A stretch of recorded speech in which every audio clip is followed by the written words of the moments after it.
భక్తులకు అన్నప్రసాద వితరణ చేయడం ద్వారా చాలా తృప్తి కలుగుతుందని సీఎం చంద్రబాబు అన్నారు. ప్రాణదానం ట్రస్ట్ ను తానే ప్రారంభించానని, తిరుపతిలోని అన్ని ఆసుపత్రుల ద్వారా రాయలసీమలో ఉండే అందరికీ వైద్యం అందించేలా ఏర్పాట్లు చేశామని తెలిపారు. కోట్ల రూపాయల కార్పస్ ఉంది.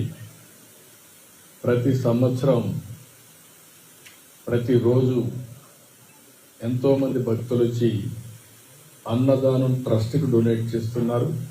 లేకపోతే ఆ రోజుకి వాళ్లే విరాళాలు ఇచ్చి నిర్వహించే పరిస్థితికి వచ్చారు. ఇది ఒక మహత్తరమైన కార్యక్రమం. ఇది శాశ్వతంగా జరుగుతుంది. ఈ సందర్భంగా మేము అక్కడికి వచ్చినప్పుడు కాంట్రిబ్యూట్ చేయడమే కాకుండా నేరుగా అక్కడ ఎవరైతే భక్తులు ఉన్నారో వాళ్ళకి అన్నం వడ్డించినప్పుడు ఉండే తృప్తి ఎలకట్టలేదు. అందుకనే ఫ్యామిలీ మెంబర్స్ అందరూ కూడా సర్వ్ చేశాం. మేము సర్వ్ చేయడమే కాకుండా భావితరాలకు కూడా గుర్తు చేసుకునే విధంగా సంస్కారాన్ని నేర్పిస్తున్నాం. ఇలాంటి కార్యక్రమాన్ని ప్రతి ఒక్కరికి కూడా విజ్ఞప్తి చేస్తున్నాం. మనం బాగుండడం కాదు, సమాజ హితం కోసం అందరం పనిచేయాల్సిన అవసరం ఉంది. అదే సమయంలో మీరు చూస్తే నేను ప్రాణదాన కార్యక్రమాన్ని ప్రారంభించాను. బ్రహ్మోత్సవానికి వస్తూ తిరుపతిలో సిమ్స్ హాస్పిటల్లో ప్రాణదాన కార్యక్రమానికి ప్రారంభించాం.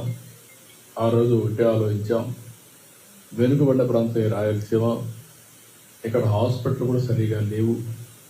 అందుకనే సిమ్స్ను ఆధారంగా చేసుకొని రోయా కానీ, బర్డ్స్ కానీ, సిమ్స్ కానీ, మిగిలిన అన్ని హాస్పిటల్స్ అన్నీ కూడా, చిల్డ్రన్ హాస్పిటల్ కానీ ఇవన్నీ కూడా ఇచ్చేసి ఈ ప్రాణదానంతో అక్కడ ఉండే భక్తులకు ట్రీట్ చేయడం, ఈ ప్రాంత వాసులకు ట్రీట్ చేయడమే కాకుండా ఇంకా ఎవరైనా డాక్టర్లు ప్రపంచం నుంచి ఎక్కడికి వచ్చినా వెంకటేశ్వర స్వామి దర్శనానికి ఆశీస్సులు తీసుకునే మునుపు ప్రజలకు సేవ చేసి 3-4 రోజులు ఉండి తర్వాత వచ్చి దేవుని ఆశీస్సులు తీసుకెళ్తే మానవ సేవ, మాధవ సేవ రెండూ ఉంటాయనే ఉద్దేశంతోనే ఆ కార్యక్రమాన్ని పెట్టాం. దాన్ని కూడా లాజికల్గా తీసుకెళ్లాల్సిన అవసరం ఉంది.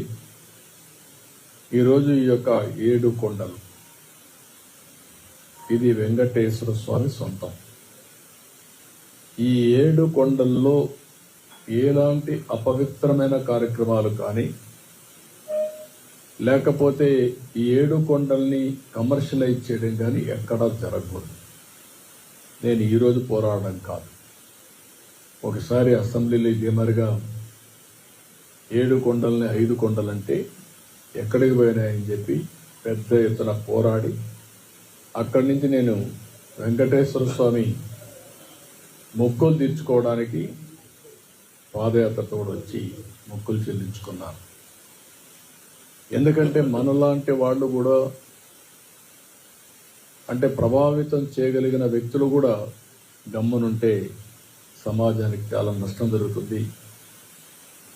ఆ రోజు మీరు ఒక్కసారి చూస్తే నేను ఏదైతే ప్రాణదానాన్ని ఇనాగరేట్ చేసి వచ్చాను, వస్తా ఉంటే 24 క్లేమోర్ మైన్స్ నా మీద బ్లాస్ట్ చేశాను. నేను ఏ తప్పు చేయలేదు, ప్రజాహితం కోసం పనిచేశాను. లా అండ్ ఆర్డర్ మెయింటైన్ చేయాలని ఆలోచించాను. దాని మీద ఖర్చు కడితే వెంకటేశ్వర ఎక్కడైతే మనం ఆ స్పాట్ కూడా ఇప్పుడు ఉంది, అలిపేట దగ్గర ఎంట్రన్స్లోని. అయితే ఆ రోజు అదొక మిరాకిల్.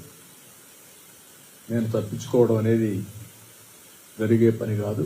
సాక్షాత్తు వెంకటేశ్వర స్వామి నన్ను కాపాడాడు, ప్రాణం విడిచిపెట్టాడు. అక్కడి నుంచి ఒక ఇప్పుడు కూడా నాకు జ్ఞాపకం ఉందని తలుచుకుంటే, నేరుగా పోయి కొట్టిన తర్వాత బస్సులు, కారులో అందరం కూడా బ్రతికాం, కానీ ఒక్కొక్కరికి ఒక విధంగా దెబ్బలు తగిలాయి. నేనున్నాను, కృష్ణమూర్తి ఉన్నాడు, గోపాలకృష్ణారెడ్డి, రాజశేఖర్ రెడ్డి, వీళ్ళందరూ ఉన్నాం. అంటే వెంకటేశ్వర స్వామి మహిమ ఆ ఇన్సిడెంట్ చూసిన తర్వాత ఎవరైనా కానీ అనుకుంటే ఆలోచించుకోవాల్సిన అవసరం ఉంది. 24 క్లేమోర్ మైన్స్ బ్లాస్ట్ చేసిన తర్వాత ఇది తప్పించుకునే అవకాశం లేదు, ఒక్క వెంకటేశ్వర స్వామి మహిమ ఉంటే తప్ప. అందుకనే నేను ఎప్పుడు కూడా ప్రతి ఒక్కరికి విజ్ఞప్తి చేస్తూ ఉంటాను, ఇక్కడుండే వ్యక్తులు ఎవరూ అపచారాన్ని చేయొద్దండి. అపవిత్రానికి ఎక్కడ కూడా ఒక తెలుసో తెలియకో అపచారం జరిగేదానికి సహకరించద్దని చాలా చెప్తున్నాను. గడిచిన 5 సంవత్సరాలు చాలా పోరాటాలు చేశాం, కానీ ఆ పోరాటాలు కూడా పనిచేయకుండా వెంకటేశ్వర స్వామిని అపవిత్రం చేసే పరిస్థితికి వచ్చారు. ఆ రోజు కూడా మీ అందరికీ నేను చెప్పాను, ఇక్కడే ప్రథమ ప్రాధాన్యత వెంకటేశ్వర స్వామి పైన ఉంటుంది. ఏదైతే క్లీనినెస్ ఇక్కడి నుంచి ప్రక్షాళన వెంకటేశ్వర స్వామి టెంపుల్ నుంచి చేస్తానని చెప్పి దేవుని రుణం తీర్చుకోవడానికి, అదే సమయంలో రాష్ట్రాన్ని పునర్నిర్మాణం చేయడానికి అంకిత్వం పనిచేస్తానని చెప్పాను. చెప్పినట్టే ఫస్ట్ అపాయింట్మెంట్ నేను ఇచ్చింది శ్యామలరావు ఇచ్చాను. అక్కడి నుంచి ప్రక్షాళన స్టార్ట్ అయింది. ఇంకా కొన్ని చిన్న చిన్న ఉన్నాయి, ఇంకా చేయాల్సిన పనులు ఉన్నాయి. నేను చాలా క్లారిటీ ఇచ్చాను, అందుకని అవన్నీ కూడా చేస్తారు.